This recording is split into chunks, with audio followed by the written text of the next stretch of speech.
751. Compañero Martín Pallares, tú decías justamente ayer en un elaborado tan importante del que siempre estamos acostumbrados y prestos a leerlo, con sentido común, decías rápidamente que Pamela Martínez como que dejó sin aire a Correa. ¿A qué te refieres? Buenos días, distinguidos invitados. Doctor Montúfar, muchas gracias por estar aquí. Muchas gracias, doctor. Lo estábamos extrañando. Martín Pallares. Gracias. Sí, buenos días, Gonzalo. Buenos días de aquí con mis compañeros de panel. Yo ahí lo que me refiero con ese titular en Cuatro Pelagatos es de que el testimonio que dio Pamela Martínez, también sumado a lo de Laura Terán del día domingo, coloca a la defensa a los argumentos, al relato de la defensa de Rafael Correa y del propio Rafael Correa en una situación incómoda, ¿no? Yo digo que lo deja descolocado. Se encolerizó Fausto Jarrín, ¿no?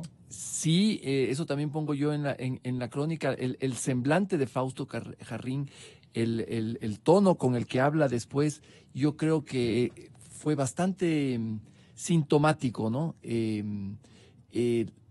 Pamela Martínez dijo algunas cosas, al menos 4 cosas que creo que son muy importantes, que dejaron a contrapierna a la defensa de Correa. Una de esas es, bueno, está el tema de la llamada de Correa, está el tema para que destruya la información, está el tema muy importante de Alviar Casa, de la visita del abogado José Alviar Casa, porque eso tiene vinculaciones con otros temas. Está el tema de, bueno, sí, el de la destrucción de la llamada de Correa, como decía hace un momentito, y bueno, y en general hay 2 temas que ahorita no me acuerdo bien, sí, pero que creo que son claves y que colocan, desfiguran un poco el relato de la defensa de Correa, ¿no? Lo desmiente de alguna forma, niega lo que había dicho Correa. Bueno, está lo del préstamo, eso es clave. Los $6,000 no vienen de un fondo de solidaridad, como había dicho Correa. Directamente de caja fiscal. Porque Rafael Correa había dicho que había un fondo que eran con aportes de los funcionarios de la presidencia y que eso servía para ayudarse unos a otros, ¿no es cierto? Y que él en un momento tuvo una necesidad y tomó prestado el dinero. Según Pamela Martínez, esos $6,000 salieron de un remanente de la plata de Odebrecht. El otro dato, ya me acordé, el otro dato es el de la entrega de los dineros de Odebrecht a Viviana Bonilla, a la campaña de, bueno, a Alexis Mera, que a su vez le entrega a Pablo Fajardo, ¿no? Se entiende que es Pablo Fajardo del caso. Has hecho una revisión global a todos los bolsillos y a las cuentas de todos. Qué complicado trabajo, pero atinada esta crónica que revela prácticamente todo lo que ocurrió cronológicamente, porque tenemos este audio de Pamela Martínez con más información sobre el caso de los sobornos. Pidiendo disculpas al país, a sus familiares y a los familiares de su exasistente, Laura Terán, la exasesora del despacho presidencial, Pamela Martínez, inició su testimonio anticipado dentro del caso Sobornos 2012-2016. En un relato que duró cerca de 2 horas, la exfuncionaria reconoció haber registrado los aportes de empresas nacionales e internacionales a favor de Alianza País. Según Martínez, luego de que concluyeran las elecciones seccionales de 2014, quedó un remanente de ese dinero, el origen irregular de los $6,000 que se depositó a la cuenta personal del expresidente Rafael Correa. No le doy ninguna veracidad a lo que dice la doctora Martínez. Confirmó que los representantes de la constructora brasileña Odebrecht en el país, Geraldo de Souza y José Conceição Santos, entregaron personalmente dinero para la campaña. En una ocasión fue por solicitud del exsecretario jurídico de la presidencia, Alexis Mera. A más de Odebrecht, el exvicepresidente Jorge Glass dio instrucciones de recibir dinero de las empresas Fopeca, Sanrip, Equitesa, SK, Azul e Hidalgo. 200.000 fueron destinados a Alexis Mera, 300.000 a la entonces candidata a la alcaldía de Guayaquil, Viviana Bonilla, y 300.000 a la exministra de Transporte, María de los Ángeles Duarte. En varias ocasiones se quebró y atribuyó sus errores a una inexperiencia política. Dijo que a raíz de la sentencia contra Jorge Glass, de la consulta popular y las decisiones del Consejo de Participación Transitorio, recibió una llamada del expresidente Rafael Correa para verificar si se había borrado la información.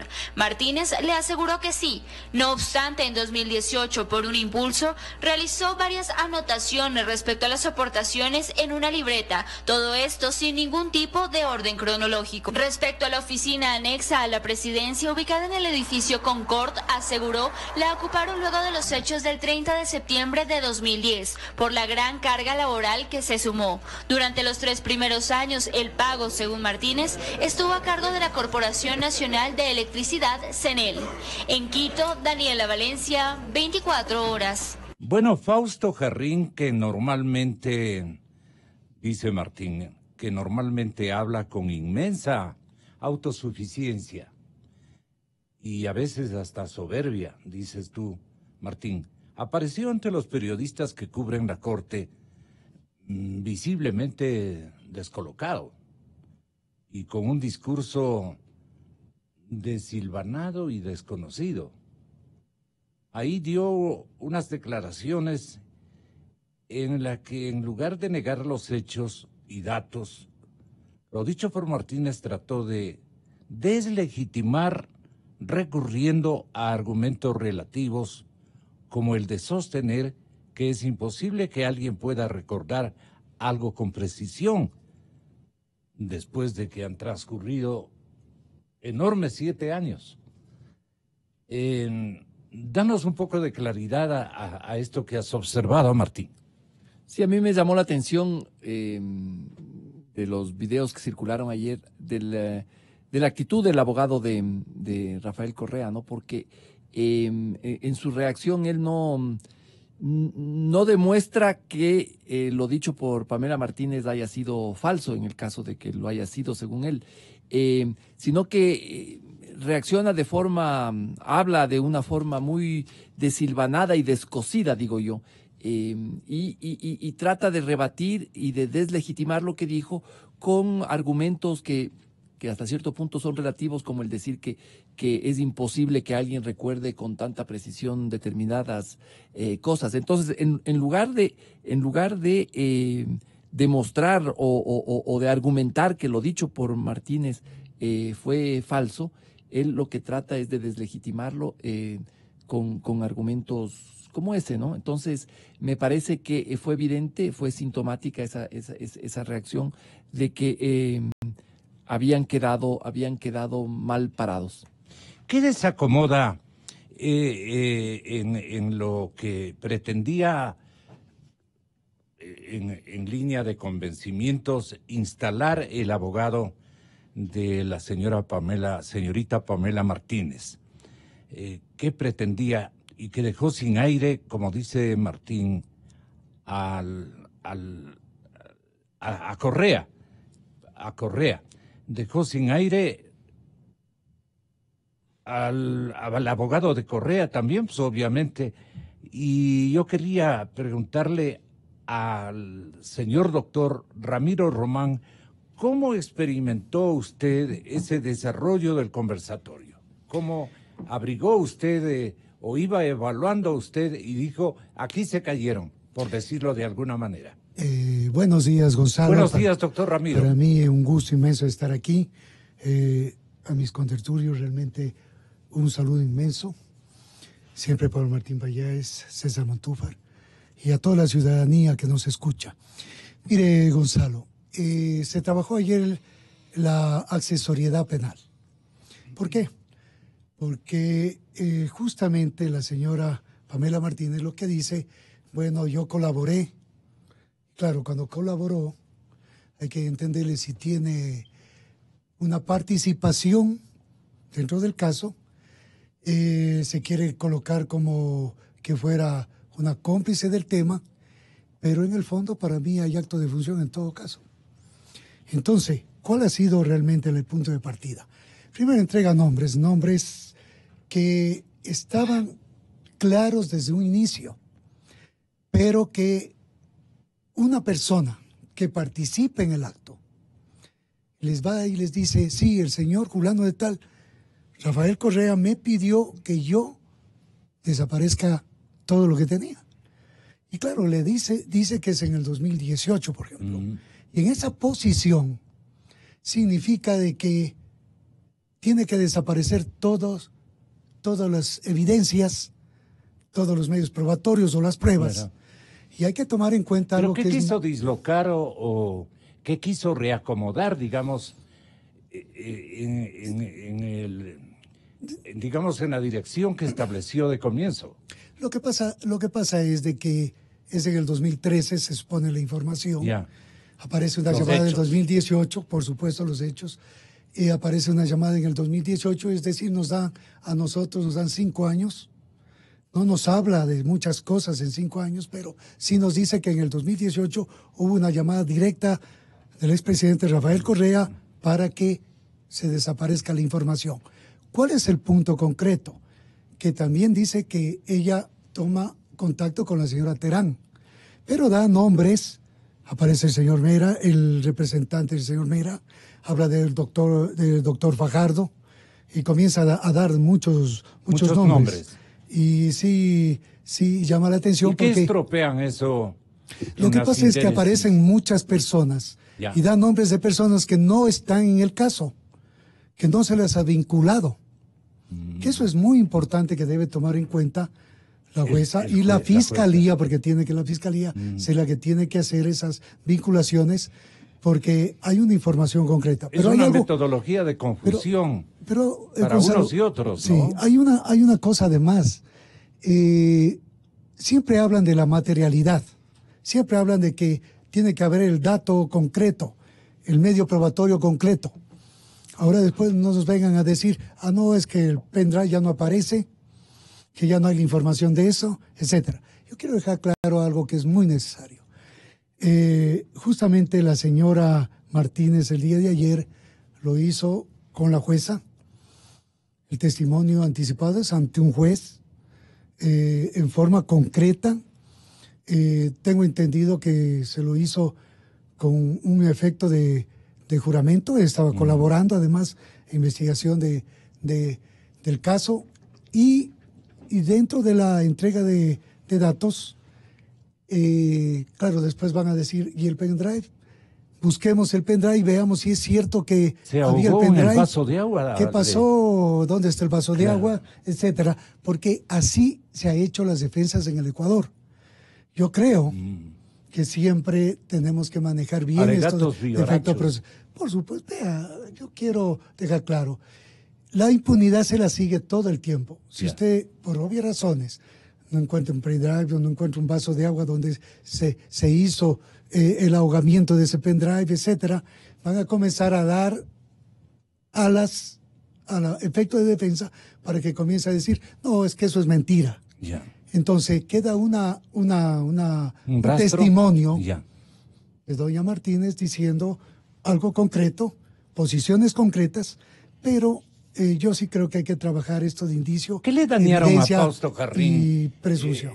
Doctor César Montúfar, ¿qué le estropearon al abogado Fausto Jarrín en lo que él pensaba, digamos, elaborar oralmente en explicación al público para tratar de que la cosa se torne creíble desde el lado que él apuntaba de comienzo, que era un relato totalmente distinto a lo que concitó la atención después, equivocadamente, la ciudadanía que escuchaba este tramo de la declaración?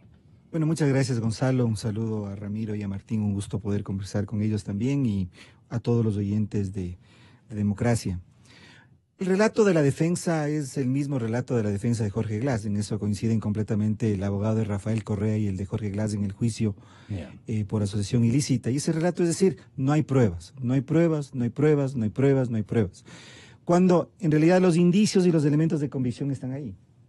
Están ahí. Y no estamos hablando de uno solo, estamos hablando de varios que tienen correspondencia, que tienen concordancia. Porque evidentemente no se puede decir que por lo que dijo Pamela Martínez o por lo que dijo Laura Terán, que es tremendamente contundente, ya el caso está armado. Ese es el trabajo de la Fiscalía, es el trabajo de la Instrucción Fiscal, es el trabajo también de los acusadores particulares, es el trabajo de la Procuraduría que también ha presentado una acusación particular. Pero el tema de fondo, Gonzalo, que me parece a mí, es el que a mí personalmente me convoca y me estremece, esa es la palabra, me estremece. Es descubrir, es mirar cómo y constatar cómo en Carondelet, como parte de la presidencia de la República, esto tal vez los ecuatorianos en este momento no aquilatamos con la profundidad que tiene. En la presidencia de la República se monta una oficina paralela para realizar actos ilícitos. Muy bien traído a colación aquello. Eso es lo que sucedió. Esa oficina paralela, como dijo Pamela Martínez el día de ayer, funcionaba en Carondelet. Pero como tenía tanto trabajo, como los actos ilícitos eran tantos y tan variados, deciden arrendar un edificio, una oficina, en un edificio, el edificio Concord. Es bien importante el lugar del edificio, porque este edificio está en la avenida 12 de octubre, al lado del World Trade Center, donde tenía las oficinas Odebrecht, y al frente de la Fiscalía. Son coincidencias que uno no debe dejar. Estratégicamente ubicados. Porque evidentemente todo ese tipo de actividades ilegales no se las puede hacer necesariamente por teléfono, hay que ir, visitar y hablar personalmente. Además, varias de las oficinas de las grandes empresas se ubicaban en el World Trade Center. Entonces, el edificio Concord se transforma en Presidencia de la República 2, por decirlo de alguna manera. Y esta oficina, que es el despacho de Pamela Martínez, y ahora voy al testimonio de Laura Terán, funciona de la manera más organizada que nos podemos imaginar. Funciona sobre la base de una estructura piramidal. Funciona con personas que cumplen diferentes funciones. El cabecilla de esta organización se llama Rafael Correa Delgado. Este cabecilla tiene seudónimos, SPRC, ¿sí? Se lo conoce, se lo menciona de esa manera. El segundo al mando era Jorge Glass. Y había, lo que Laura Terán mencionó, funcionarios gestores. ¿Quiénes eran los gestores? Nada menos que altos funcionarios del gobierno de Rafael Correa, el mismo Jorge Glass, María de los Ángeles Duarte, Walter Solís, tal vez se me escapa algún otro, que eran los que hacían el trabajo de solicitar los fondos a las empresas. Fondos que por supuesto eran fondos ilegales porque eran fondos que tenían un propósito para las empresas que era conseguir contratos con el Estado. Y de ahí, estos recursos eran utilizados en distintos tipos de actividades ilegales, tanto electorales como no electorales. Entonces, para cerrar, lo que hemos podido mirar con, yo creo que los ecuatorianos tenemos que ver esto como una tragedia. Es una tragedia para el país, es una tragedia para la institucionalidad del Estado ecuatoriano, es una tragedia para la dignidad de la presidencia de la República.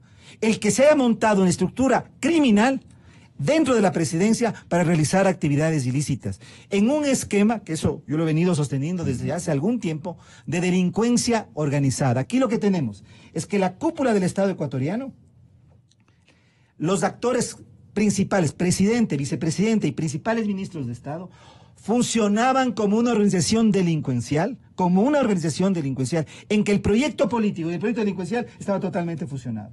Entonces, lo que dijo Pamela Martínez... Había una central de capos. Esto es una mafia, esa es la palabra. El documento, ese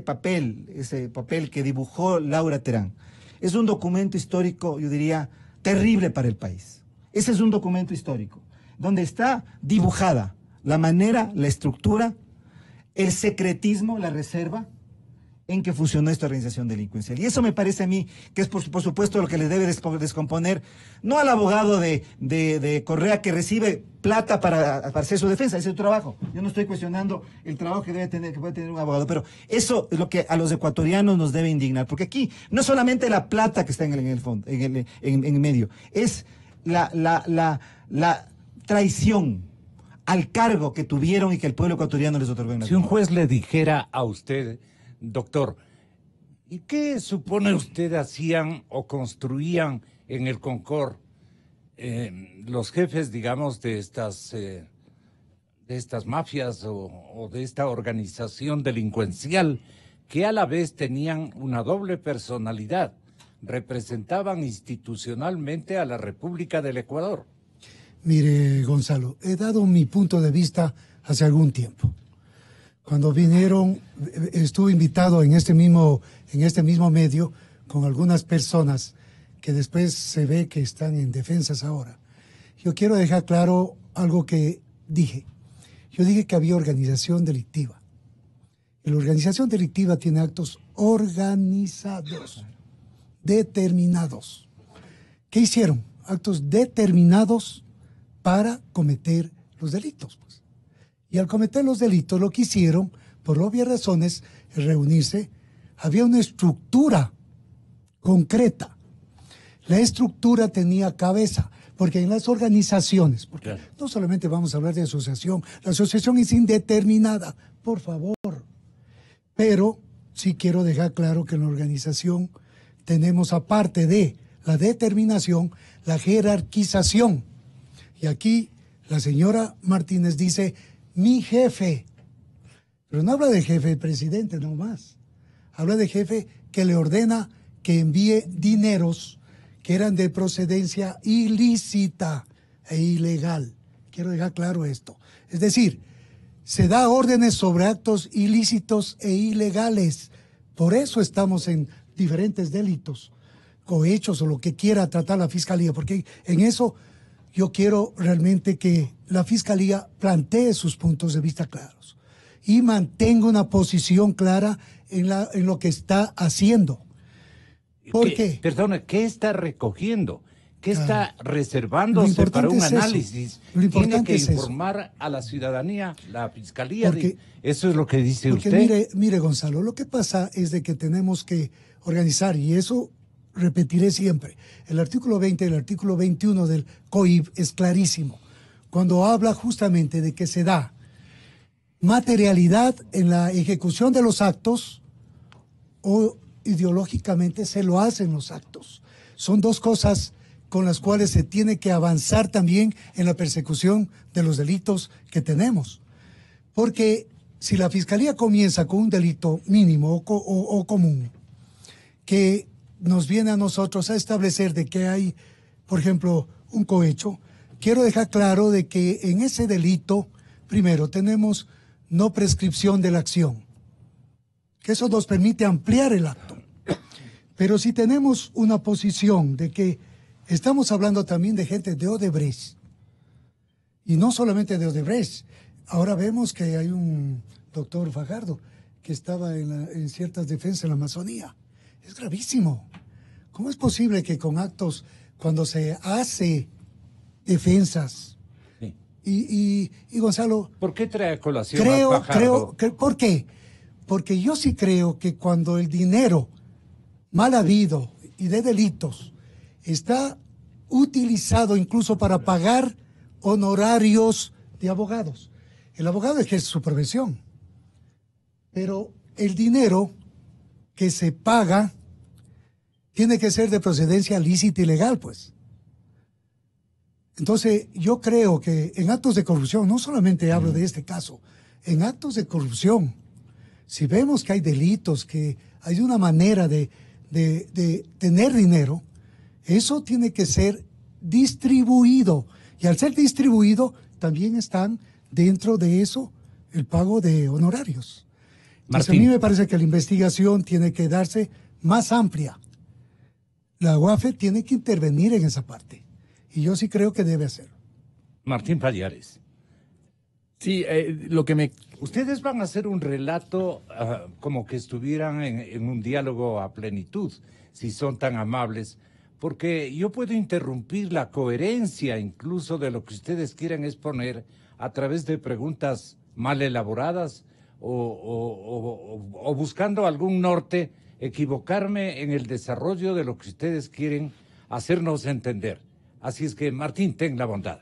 Sí, aquí me parece importante una cosa que dijo Ramiro, es la necesidad de que en este trabajo de investigación de la Fiscalía se vayan tejiendo también otro tipo de acciones y de investigaciones, ¿no es cierto? Él menciona la UAFE.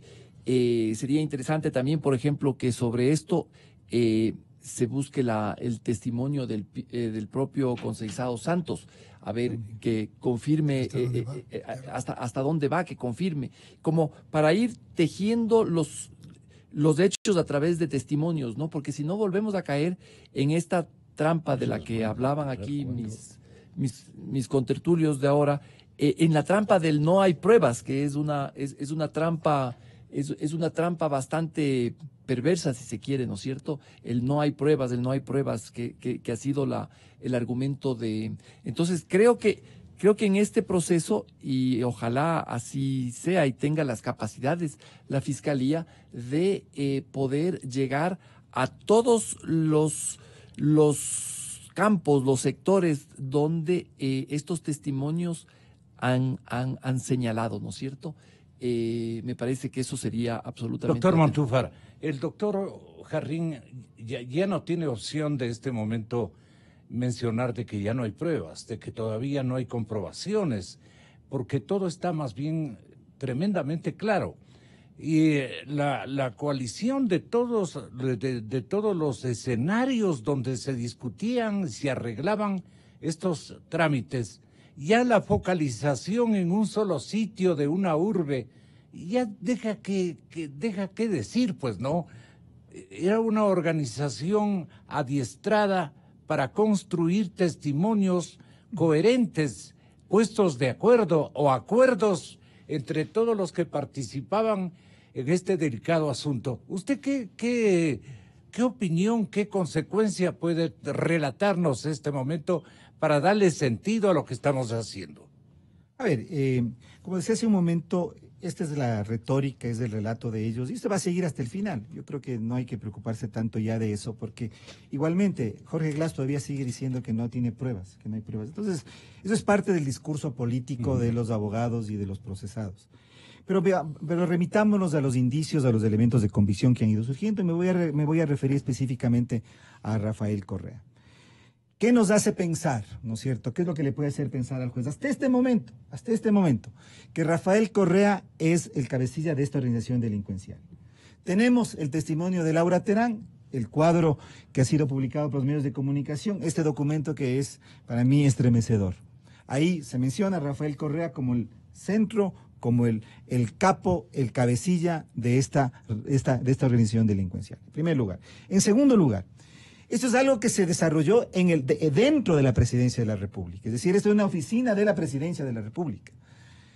Es improbable, imposible casi, ¿no es cierto?, que un presidente, además un presidente tan acucioso, tan metido en todo, no haya conocido que en su dependencia, la Presidencia de la República, se organice una oficina para recabar sobornos. Es muy poco creíble, y para eso me parece que los testimonios de los funcionarios que participaron es evidente. Las pruebas de que en realidad todos estos funcionarios eran parte y estaban en roles de la Presidencia de la República, 12 personas pagadas por el pueblo ecuatoriano trabajaban en la Presidencia de la República y eran un segundo elemento. Hay un tercer elemento que es bien importante, que nosotros los trajimos a colación junto a Fernando Villavicencio cuando presentamos nuestra acusación particular, y es el del famoso préstamo de los $20,000.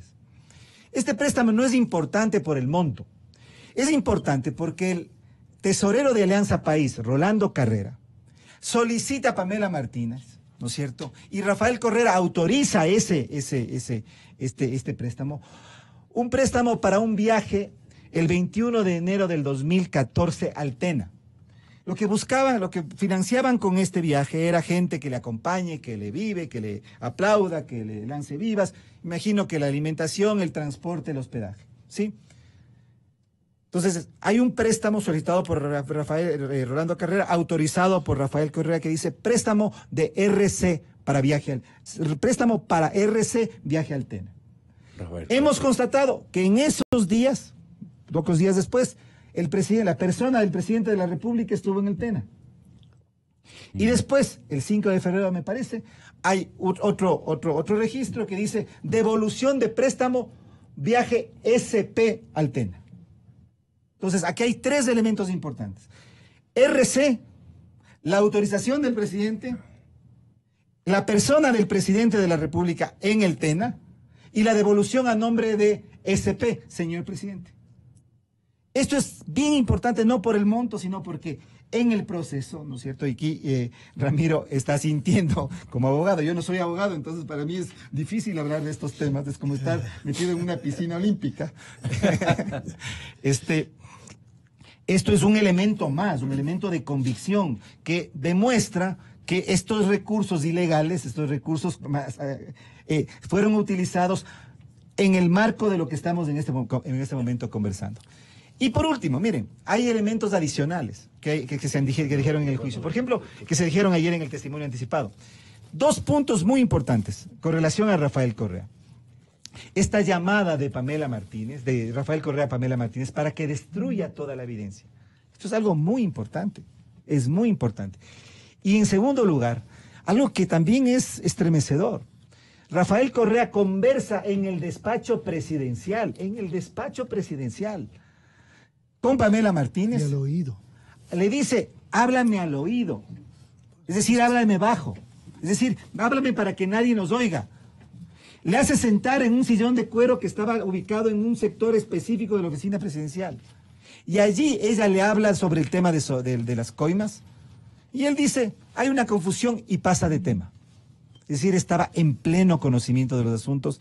Y podría así seguir mencionando, pero el punto aquí es que este relato de no hay pruebas es solo discurso político. Lo que hay en el juicio se tiene que hacer es seguir reuniendo elementos que en el juicio serán pruebas y que me parece a mí, Gonzalo, de manera incontrovertible, demuestran que hubo una organización delincuencial dedicada a actos ilícitos en la presidencia de la República al mando de Rafael Correa Delgado. Continúa usted, doctor, y yo lo que le quería preguntar es, el señor abogado defensor, ¿tiene este momento escenarios donde él pueda, por lo menos, invitarnos al público que estamos escuchando el trámite de este proceso de indagación, cuando recién las cosas se están ubicando o buscan ubicarse en su verdadero lugar? Están localizándose las cosas. Él se dejó prácticamente, le dejaron sin discurso, le dejaron complicadísimo.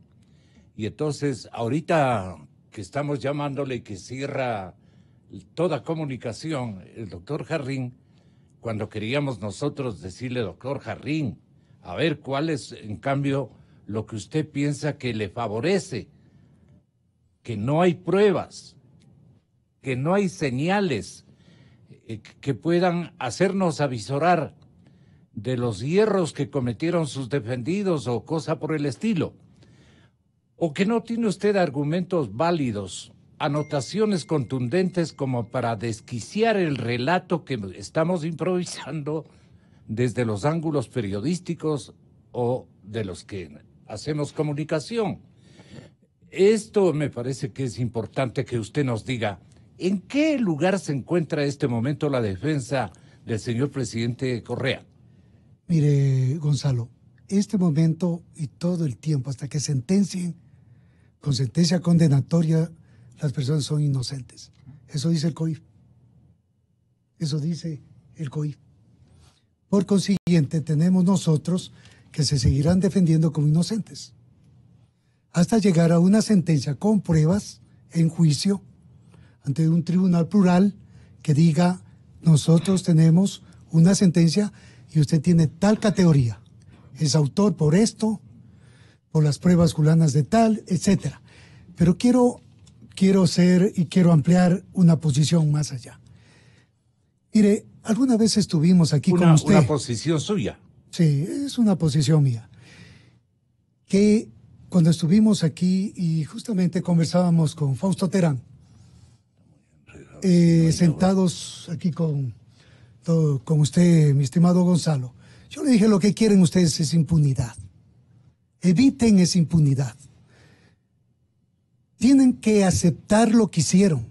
Punto 1. ¿Y qué Punto hicieron? Lo que hacen es decir que son inocentes y siguen diciendo que son inocentes. Pero, ¿qué es lo que pasa por fiscalía? ¿Y qué ha pasado ya en el caso? Es de que cada vez tenemos más elementos probatorios. Y al tener más elementos probatorios, lo único que organizamos es medidas cautelares, es decir, prisiones. En este momento creo que no es solamente decir voy a enjuiciar a las personas que me están acusando, como lo hace el señor Correa. Dice, yo incluso voy a seguir los juicios necesarios. Y claro, tendrá abogados para que le sigan los juicios necesarios. Pero yo creo que debe comparecer al juicio personalmente. Por eso yo siempre había manifestado que Rafael Correa Delgado, como expresidente de la República, debe comparecer y estar en Ecuador. Si él dice que es inocente, que se entregue, si tiene orden de prisión. O que incluso no le ordenen la prisión, pero que le den la posibilidad que siga defendiéndose hasta en forma personal, pero que en el caso se siga tramitando y que la Fiscalía plantee todos los delitos que van apareciendo en todo momento. ¿Qué otra cosa, Gonzalo? Tiene que devolverse el dinero que se llevaron. Y repito esto, ¿por qué? El soborno de Odebrecht, que ahora está conversando con el Estado ecuatoriano y sus funcionarios a alto nivel, es tal vez devolverse, regresar a nuestro país. ¿Cómo así va a venir una empresa? Arreglando el monto de la devolución se encuentra el señor procurador del Estado. Bueno, pero... Y está de acusador en los casos, porque tiene que representar. Y tuvo un contrato que atendió a los ecuatorianos, pues. A Odebrecht. En el caso Sobornos está justamente de acusador particular. Y que le pagaron buen dinero. Entonces, yo veo, incluso ahí está la señora fiscal general, está el Contralor General del Estado. Entonces, tenemos que hacer de lado esta posición de conversaciones con Odebrecht y dar importancia a los enjuiciamientos que estamos haciendo.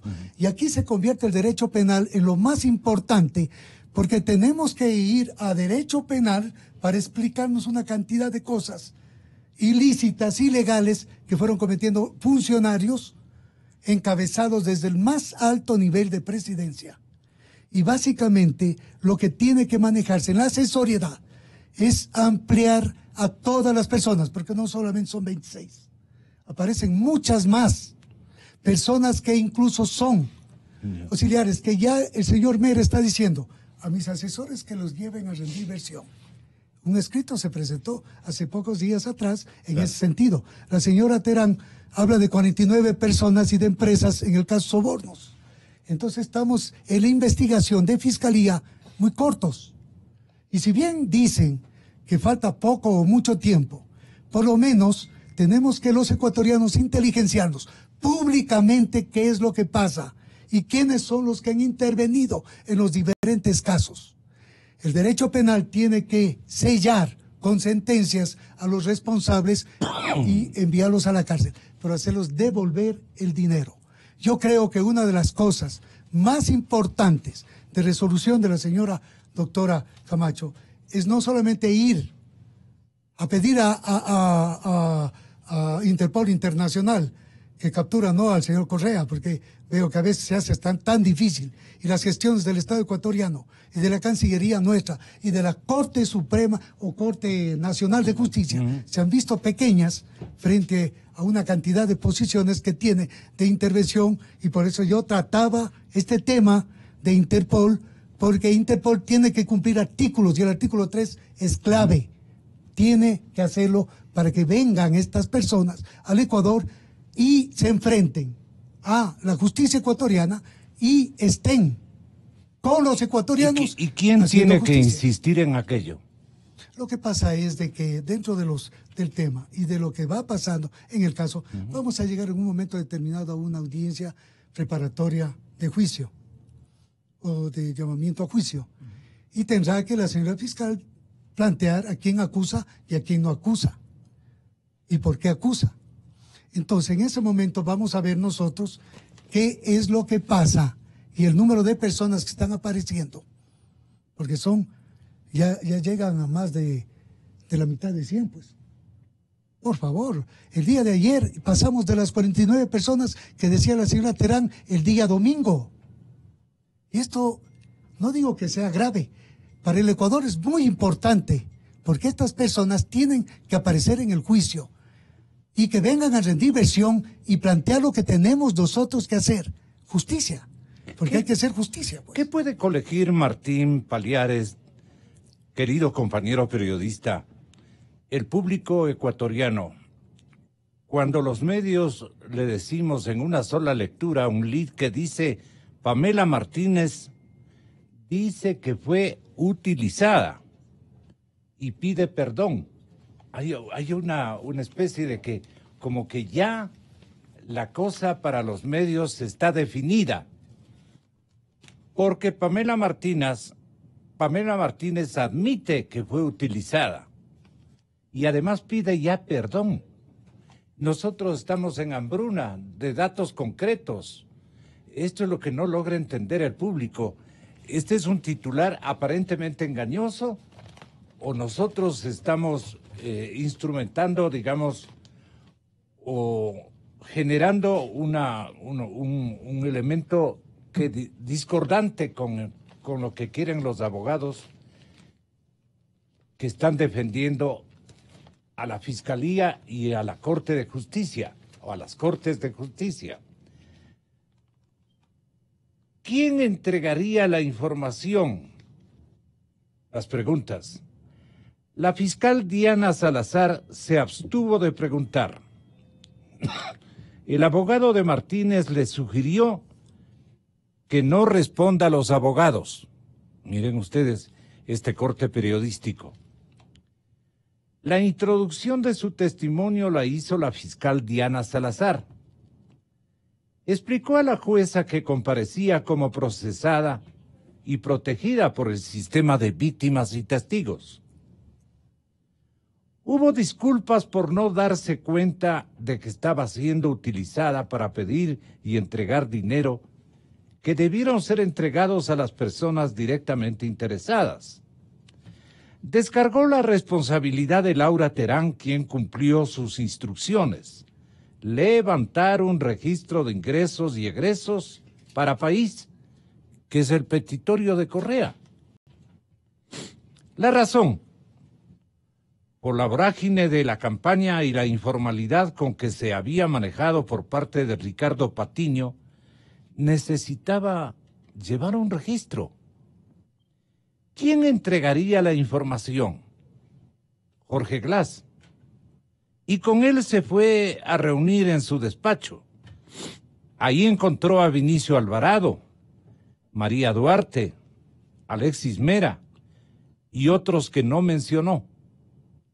Estaban allí todos en actitud de... ¿Quiénes serían esos? ¿Quién le preguntó? Exactamente. Comentó que Glass le indicó que el registro que debía ser por logística, tarimas, banderas, sonido y otros, vendría de Galo Mora, secretario de País.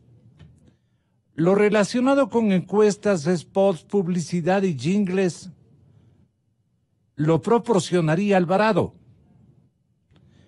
Como no era experta en Excel, acudió a su asistente, a Laurita.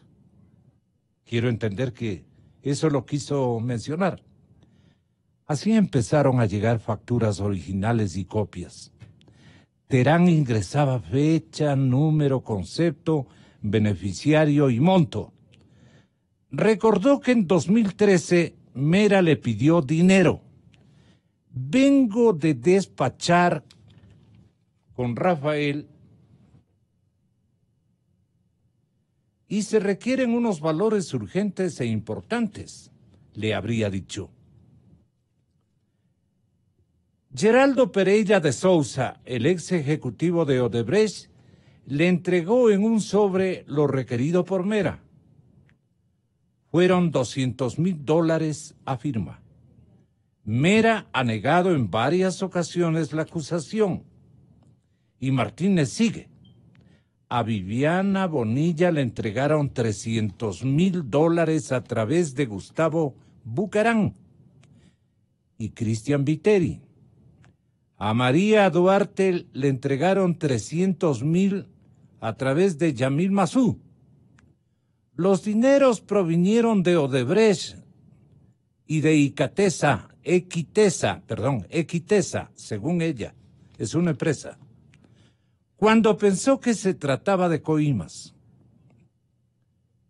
A manera de pregunta, ¿cuándo pensó que se trataba de coimas? En 2013, cuando recibió la visita del fallecido abogado José Alvear. Él le habría dicho: mijita, no te traje el dinero porque aún no estamos de acuerdo con el porcentaje. Se refería a la empresa CWE. Afirma que le contó eso al oído a Correa, pero él pidió que se tranquilice, que debía ser una confusión. A partir de ese hecho, no llegaron más disposiciones ni de recibir dinero ni entregar dinero. Es más, recibe una llamada de Olga Muentes, secretaria de Glass, quien le pide que condense la información en un pendrive y que lo entregue a Galo Mora. También le solicitaron destruir la información recopilada. Acota que quería estar segura de eso. Contarle a Correa y decirle si también entrega un sobre con un remanente. Pero la oportunidad no se dio. Después fue contactada por Francois Villalba, me parece. Villalba, conectada por Francois Villalba, asesora de Correa, para decirle que el expresidente necesitaba $6,000. Tomó de ese remanente y los mandó a depositar en su cuenta personal. Otro de sus recuerdos se remontó al 2018. A raíz de la sentencia de Glass, el sí en la consulta, las decisiones del Consejo Transitorio de cesar autoridades, recibe una llamada de Correa, quien le pregunta si se había destruido esa información, toda la información.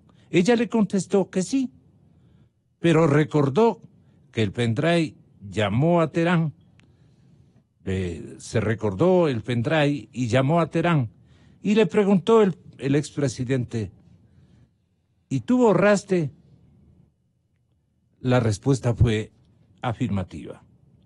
Reconoció que los cuadernos se escribieron ya en 2018, cuando tuvo la iniciativa de registrar disposiciones, montos, órdenes. Como no tenía caja fuerte, los puso detrás de una chimenea, que es donde los halló la fiscalía, pero aún después de que pasaron montones de meses. Este fragmento, digamos, ¿para qué les sirve a ustedes, distinguidos periodistas y señor jurista aquí presente? ¿Para qué puede servir esto? ¿O es un destaque no tan complementario, digamos, para formarnos una idea mucho más global? ¿Qué opinaría el jurista? Bien, desde mi punto de vista, datos existen, siguen apareciendo. La investigación tiene nuevos datos. Pero son datos dislocados o coherentes. Yo creo que, si bien es cierto, se trata de plantear por la defensa que son dislocados, yo creo que todo tenemos que sumir a un solo punto, porque es la única manera de establecer un tipo penal, un delito o los delitos, y por otra parte la culpabilidad. Entonces, tenemos que ser coherentes en lo que planteamos, y la coherencia se maneja. Hay muchas cosas que aparecen.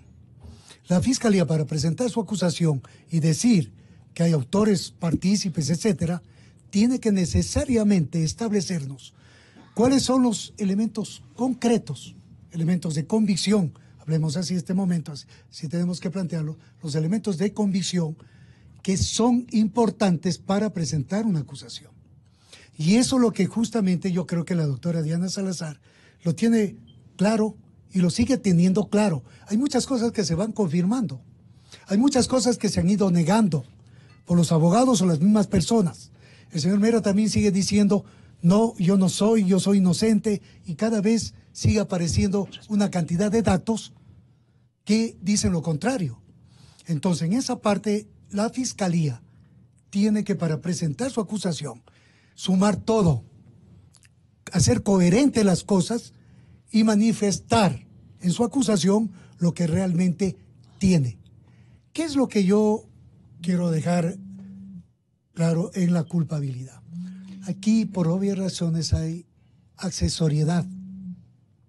Si bien declara la señora... ¿Este recurso a qué refiere?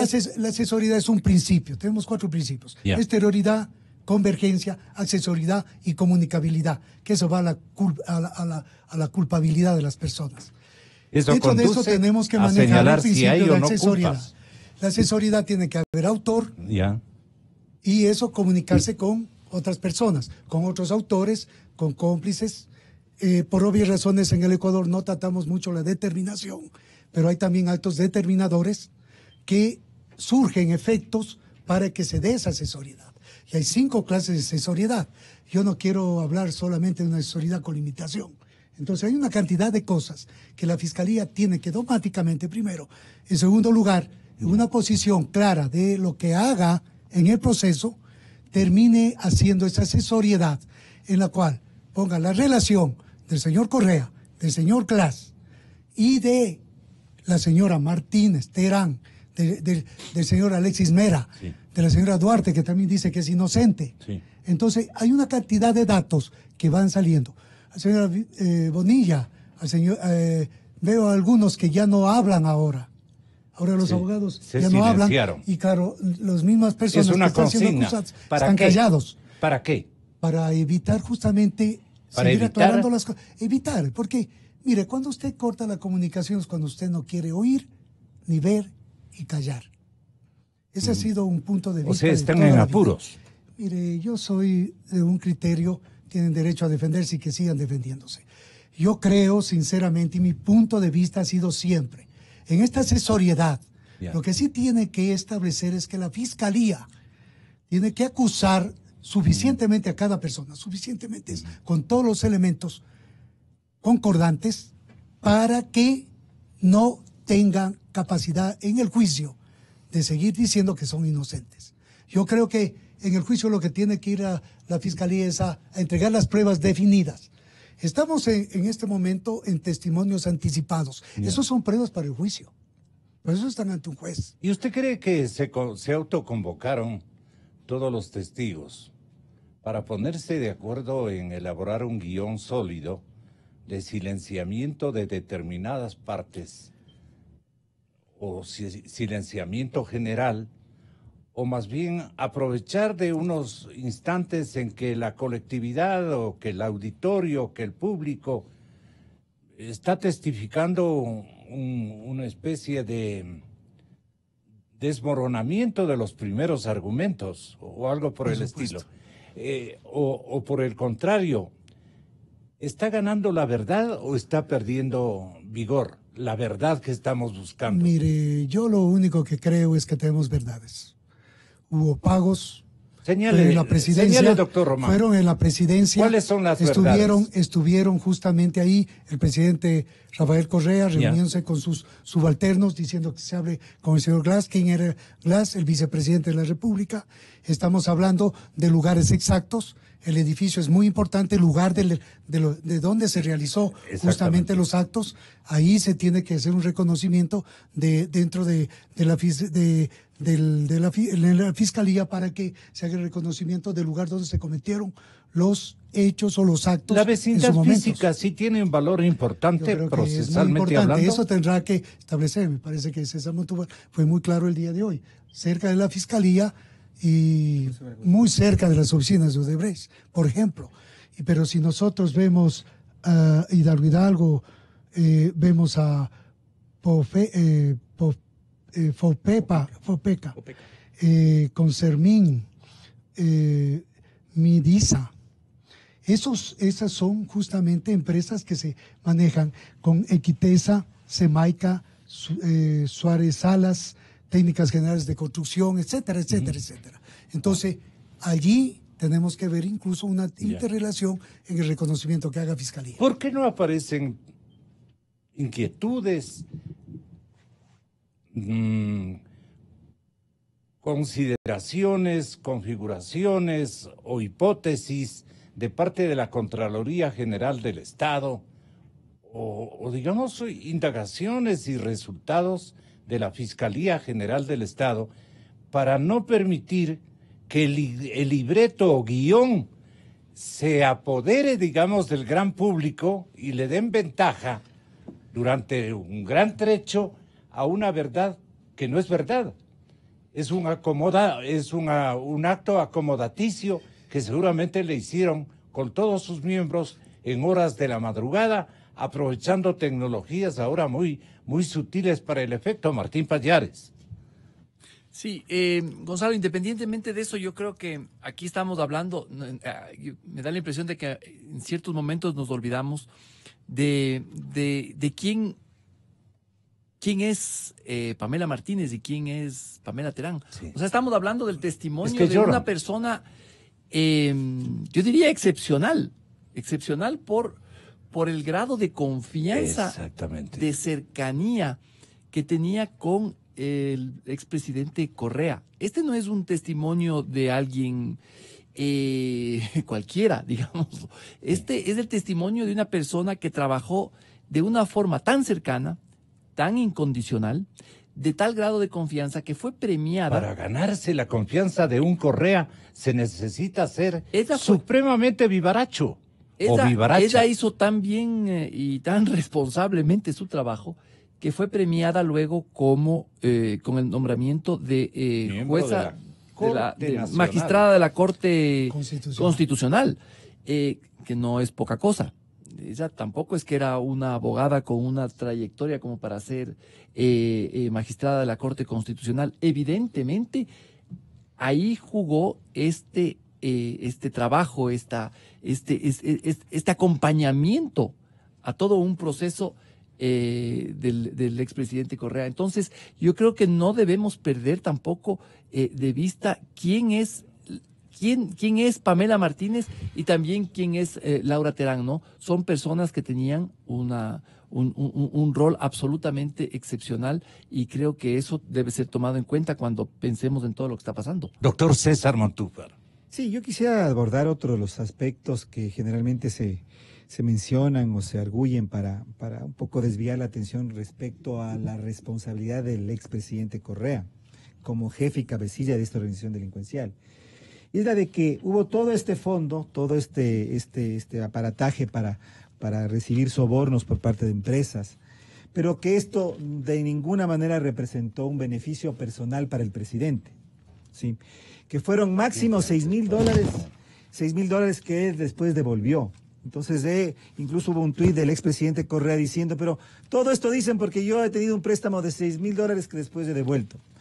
Yo quisiera hacer referencia, para aclarar el tema, al delito de cohecho, que es el delito por el cual se está llevando adelante este proceso. Hay 3 delitos: cohecho, asociación ilícita y tráfico de influencias. La importancia del delito de cohecho es que el delito de cohecho es un delito imprescriptible y segundo, puede ser juzgado en ausencia.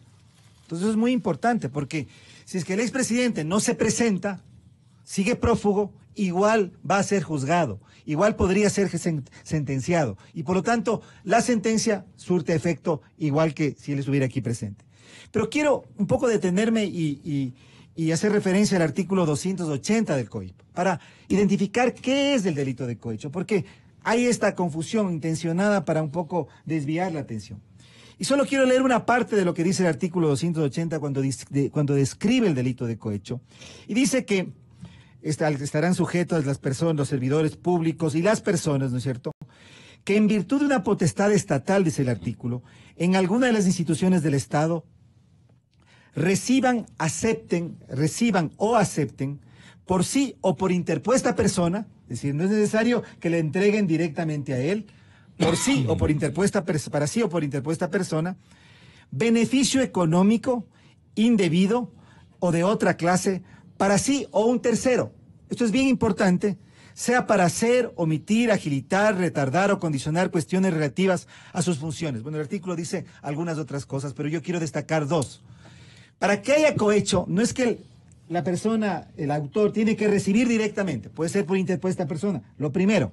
En este caso, no recibió obviamente Rafael Correa, sino que recibió Laura Terán o Pamela Martínez. Para eso se creó esta oficina.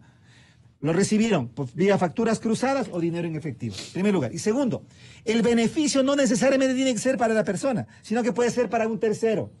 ¿Quiénes fueron los terceros beneficiados? Fueron Alianza País, del cual el presidente Correa era su presidente, era su representante legal. Pero bueno, podríamos decir que es Alianza País, pero en realidad él era parte de Alianza País, era el presidente. Y había otras personas, ¿no es cierto?, que recibieron estos beneficios y que evidentemente también son parte de esta trama. Entonces, cuidado con esta idea de que él no ha recibido nada, ¿no es cierto?, de que no hay el recibo, bueno, si hay incluso hay un depósito, hay un comprobante de depósito bancario pero incluso si no hubiera ese comprobante, lo hace igualmente o lo haría igualmente autor. Entonces yo creo que es necesario tener presente en qué consiste el delito de cohecho, porque también eso es otro de los relatos que se están tratando de difundir en perspectiva de crear una verdad que en este momento es insubsistente y ocultar la verdad que realmente existe, una delincuencia organizada establecida en la cúpula del Estado ecuatoriano. Esa es la estrategia que manejan en este momento. ¿Y cómo evitar que caigamos en ese andarivel, digamos, de engaño? Bueno, doctor Román. La Fiscalía lo que tiene que hacer es, para mí, completar nóminas. Es decir, hay muchas personas que aparecen, porque mire, en la asesoriedad están apareciendo muchas personas que trabajaban con el señor Mera, con la señora Duarte y una cantidad de cosas. Eso realmente la Fiscalía tiene que dejar en el proceso claro. ¿Vincula o no vincula? Nombres y apellidos. Y dentro de eso, que tenga su defensa para establecer si no son o son los que también colaboraron. Pero, por otra parte, yo creo que la Fiscalía, al momento de presentar su acusación, tiene que necesariamente encontrar los elementos concordantes, porque tenemos que establecer el nexo causal, tipo penal o delito con la culpabilidad. ¿Por qué? Porque eso es lo que más les va a dar cabida a los defensores o a estos señores para que sigan diciendo que son inocentes. Entonces, mi punto de partida, la otra ocasión manifesté, una cosa es que le hayan hecho un depósito a través del banco. Es muy diferente si hay una papeleta, pues. Y no solamente por los $6,000, sino es el acto. Ahora ya sabemos que no es un simple acto de préstamo. ¿Y de dónde vino el dinero? Entonces, esto va aclarándose cada vez. Y va tomando en conciencia el tipo penal, probándose mejor el delito, que sea cohecho, etcétera, o como quieran tratarlo. Yo no quiero ponerme tampoco a dar guías directas a la Fiscalía, porque no soy fiscal. Claro. Pero, en el fondo, eso permite que se mantenga con la asesoriedad toda la relación de las personas para, primero, llamarlas a juicio y después sentenciarlas. Pero estamos en un camino que busca claridad o permanecemos a oscuras. Mire, si la Fiscalía sigue Sí, Yo por veo que ejemplo, estamos todavía... quiero dejar claro, mire, lo que pasa es que el planteamiento público que se hace en defensas es mantener una posición negativa. Soy inocente. Y si lo hace 1000 veces, una mentira se puede convertir en verdad. No hay pruebas. Es que No. vea, el elemento que digan que no hay pruebas o lo que sea, eso está desmentido. ¿Por qué? Porque la materialidad siempre existe. El manejo del dinero, porque en la aceptación incluso está pública. En la vez anterior que estuvimos con Fausto Carrín aquí, aceptó que eran $6,000 y que los había recibido el presidente. Ahora sabemos que son ilícita e ilegalmente de algo que es muy diferente. Y dentro de eso tenemos que mantener una posición dentro de este punto de vista. Entonces, quiero dejar claro, si no trabaja la asesoría concluyente, que vaya a determinar a cada persona lo que hizo, con los elementos de convicción claros y precisos. Y si no hacen el reclamo de la devolución, los próximos días tenemos a Concensao Santos, a los señores Jueves y viernes, jueves y viernes, estaremos más claros de muchas cosas. El 5 y 6. Sí, tengo entendido que esta semana vamos a tener muchas más cosas y estamos más cerca de terminar la instrucción también, pues, o sea, esto también trae consigo a la Fiscalía un camino de elaborar rápido sus posiciones para entregar esta posición de vinculación. Y el compañero Fausto Yepes de la cadena Teleamazonas tiene respecto a ello las siguientes inquietudes. Nuevamente el testimonio del delator de Odebrecht, José Concensao Santos, podría explicar el círculo de corrupción que operaba desde Carondelet, con el presidente Correa a la cabeza y su vicepresidente como intermediario de millonarios aportes para las actividades de Alianza País. Y esta vez en el caso Sobornos 2012-2016. Para ello nos remitimos al testimonio de José Santos en 2017, cuando tras revelar los sobornos que pagó Odebrecht a funcionarios ecuatorianos, habló de Jorge Glass y las campañas de Alianza País. Para entonces Santos reveló que Glass le pidió $1 millón adicionales para las seccionales de 2014, pero al negarse, Glass le había dicho: lo que tú pagas a Ricardo Rivera es por otro tema. Ese es un problema mío y de Ricardo Rivera. Aquí estoy pidiendo $1 millón en nombre del gobierno de Ecuador, en nombre del presidente de la República que necesita apoyo para la campaña. Santos insistió en su negativa y le contestó: Jorge, desafortunadamente no puedo porque no tengo de dónde pagar y no voy a pagar ese monto. Ya pago bastante para ustedes y si usted desea contribuir para la campaña electoral, que saque la plata del dinero que ya le he dado. No obstante, Odebrecht tenía cuentas pendientes de la que llamaban una línea de crédito con el gobierno de Correa. No era otra cosa que el dinero de sobornos que lo pagaban en partes. Y es el dinero que más tarde habría llegado en sobres hasta la oficina de Pamela Martínez, según su testimonio. Estas entregas se dieron con el conocimiento de altos funcionarios de gobierno como Jorge Glass y el propio Alexis Mera, hoy procesado en este caso. Precisamente la Fiscalía ha dispuesto a investigar los correos electrónicos de Alexis Mera, a quien bajo pedido la presidencia le asignó cuentas de correo electrónico con curiosos nombres. obiwanKenobi1@presidencia.gov.es, mace.bindu@presidencia.gov.es, owen.lars@presidencia.gov.es. En estas cuentas, la Fiscalía espera obtener más información sobre la estructura de corrupción montada para cubrir la agitada agenda política del gobierno de Rafael Correa y sus funcionarios. En Quito, Fausto Yepes, 24 horas. ¿Cómo te parece, Martín, estas interrogantes que enciende el compañero de Teleamazonas? Coherentes con lo que a todos nos asiste este momento, interrogantes que son necesarias de esclarecer. Bueno, absolutamente coherentes, ¿no? Creo que todo esto encaja en el hilo. Creo que lo único que hacen es reforzar la tesis, la estructura, el escenario que se ha descrito aquí. A mí me llama muchísimo la atención el tema de esos correos electrónicos que la Fiscalía está investigando. porque es evidente que ahí existe además un intento por ocultar información, ¿no es cierto?, por manejar información oculta sobre este tema. Me parece ¿Qué instancias procesales faltan aún cumplirse o escucharlas? Bueno, para poder darnos cuenta ahí de me parece otras que es Ramiro el evidencias. que tiene la palabra, ¿no? Él es el penalista experto, creo que él nos puede ayudar. Oriéntenos, doctor Román. Bueno, desde el punto de vista de la indagación la instrucción tiene que seguir, la instrucción tiene que terminar en una audiencia, tendrán que justamente plantearse la acusación o no acusación de la Fiscalía. Y dentro de esto, pues esa audiencia va a ser sumamente importante, porque sabremos exactamente qué es lo que quiso la Fiscalía investigar.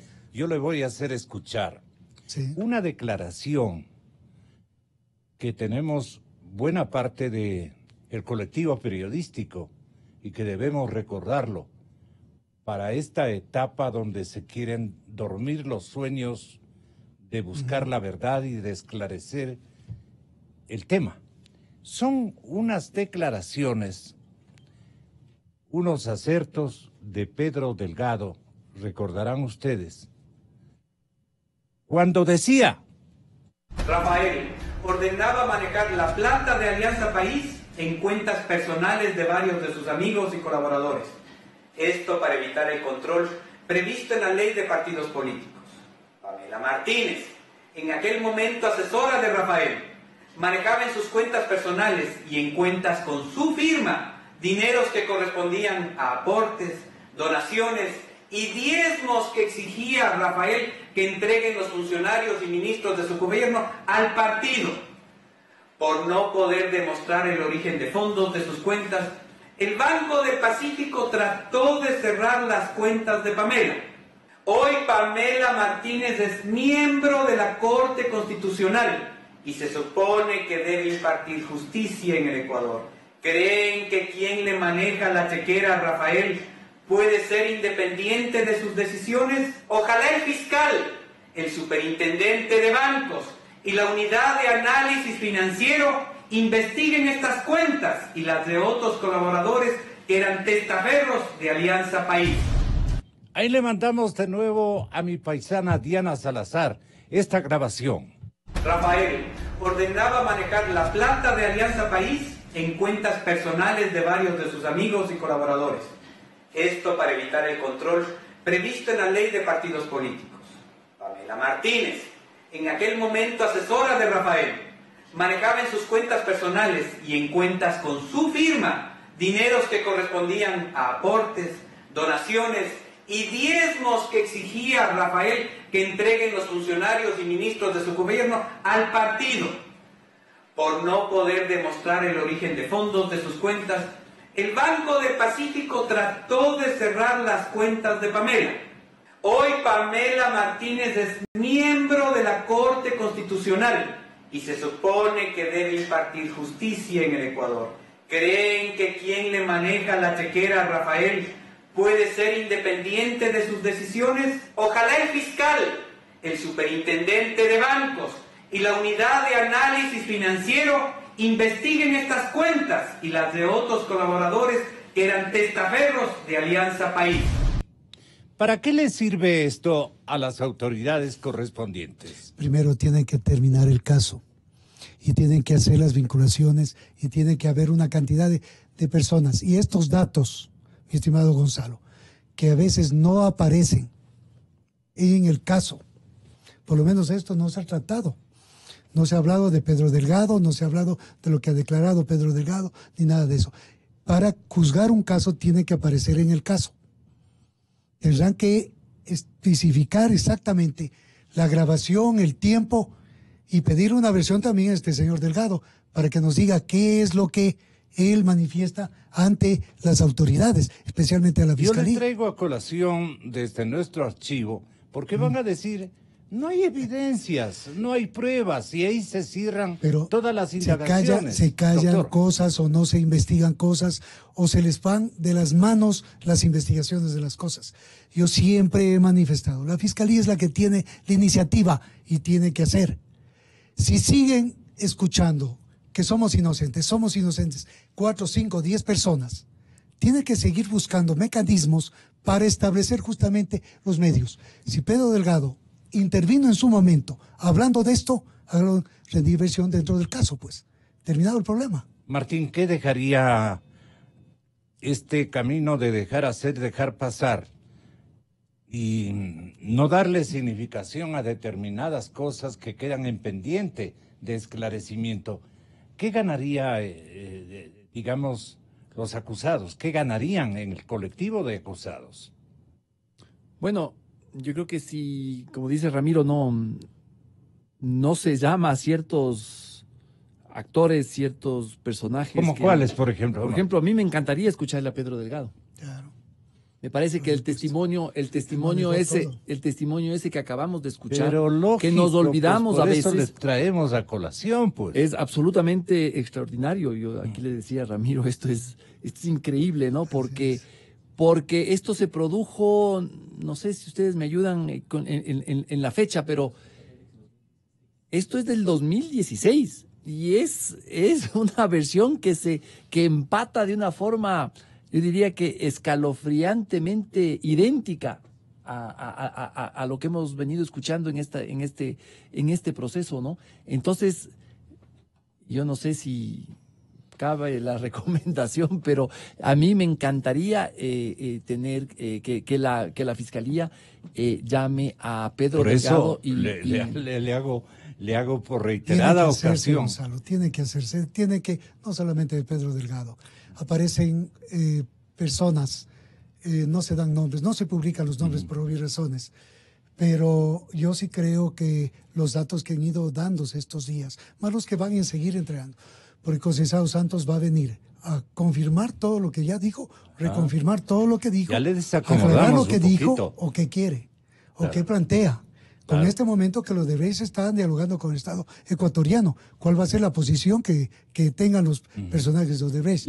Las declaraciones de los brasileños van a ser muy significativas en el curso que tomen las investigaciones. Por supuesto, pero hay que ver también qué es lo que conversó el doctor Vaca en su momento, cuando fue a Brasil, que se habrá puesto de acuerdo con Odebrecht, que seguimos conversando hoy, y qué es lo que pasa realmente dentro también de Vaca tenemos todas las cosas que se tienen que ir haciendo. Pero el fondo realmente es que la investigación, en lo poco mucho que tenemos de tiempo, porque esto se consigue realmente al tiempo, y se dará un momento más si se hace vinculaciones. Allí tendremos por lo menos 30 días más y seguiremos haciendo algo más de investigación. El guión de que no tenemos, eso depende no de tienen Fiscalía. no tienen pruebas, no tienen evidencias. Eso no y eso ya no les va a funcionar. Eso no viene al caso. Yo dije al comienzo y lo diré hasta el final. Tienen elementos suficientes, pero la Fiscalía es la única que tiene, por el 195 de la Constitución, que actuar. La doctora Diana Salazar, su equipo de trabajo, aparte de la UAFE y las instituciones, Contraloría, no le han tomado en cuenta porque la Corte Nacional de Resolución en que tiene que dar informes para peculado. Entonces no estamos topando peculado en las investigaciones. ¿Qué nos debe la Contraloría, Martín? No aparece el Contralor en cierto momento, pero sí está dialogando con Odebrecht. Entonces hay una cantidad de datos que creo que tenemos que aclararlos y que tienen que darse en el proceso públicamente. ¿Qué nos debe la Contraloría? Tengo que elaborar así esa interrogante al público. Bueno, ¿qué nos debe la Contraloría? Información, ¿no? Básicamente información. Ellos son los que más conocen el tema de los contratos, de los que han hecho el seguimiento de las obras, de los sobreprecios. No puede decir no tenemos nada, ¿no? Yo creo que no.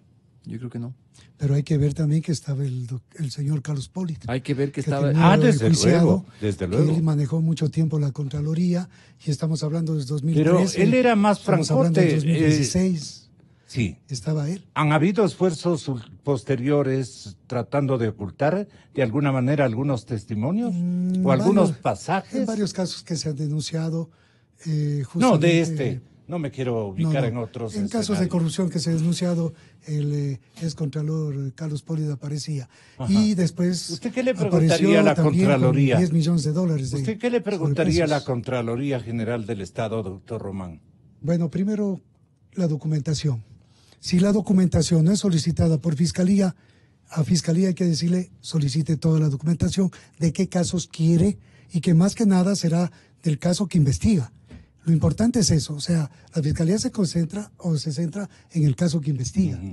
Pero si en el caso que investiga tenemos datos de Contraloría, que es importante, de la Superintendencia de Bancos, de la o más bien Superintendencia exigirle al señor Contralor que le entregue toda la documentación. Sí, y de las superintendencias o Gonzalo, investigación que tenga. De la Superintendencia de Bancos, de la Superintendencia de Compañías, porque aquí estamos hablando de partidos políticos. En Europa tenemos tipos penales que se manejan sobre partidos políticos. En Ecuador tenemos que hacer un cambio en el COIF de muchas cosas, en personas jurídicas. Yo siempre insisto, tenemos 2 artículos y de ahí no queremos pasar. Aquí hay que hacer una cantidad de posiciones diferentes, tipos que justamente se nos está dando en el funcionalismo penal, que es lo que actualmente estamos tratando en el mundo occidental. Entonces yo creo que la Asamblea también tiene que verse abocada a este tipo de cosas, pero siempre considero que el acto es de función. Los actos son de función porque están los funcionarios. En este momento, esos funcionarios van a hacer actos ilícitos e ilegales dentro de los delitos que se está investigando. Y los medios no debemos volver a nuestros archivos, Martín.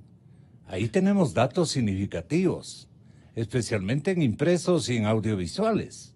Si los de radio estamos encontrando estos testimonios que reorientan, digamos, el enfoque investigativo. Pero que se envía a la Fiscalía, mi estimado Gonzalo. Todos los ciudadanos en la Constitución estamos justamente llamados a luchar contra la corrupción. Es un acto de corrupción, claro. Tenemos la posibilidad de actuar y a entregar a la Fiscalía datos para que la Fiscalía también asuma los datos y pueda hacer más investigación. Colabora con la corrupción, contra la corrupción, ¿no? Que nos exhortamos entre todos. Por supuesto. No, sí, estos testimonios son fundamentales, ¿no? Me parece que ahí los medios tienen una gran capacidad porque los medios precisamente registran ciertos hechos, ciertas cosas.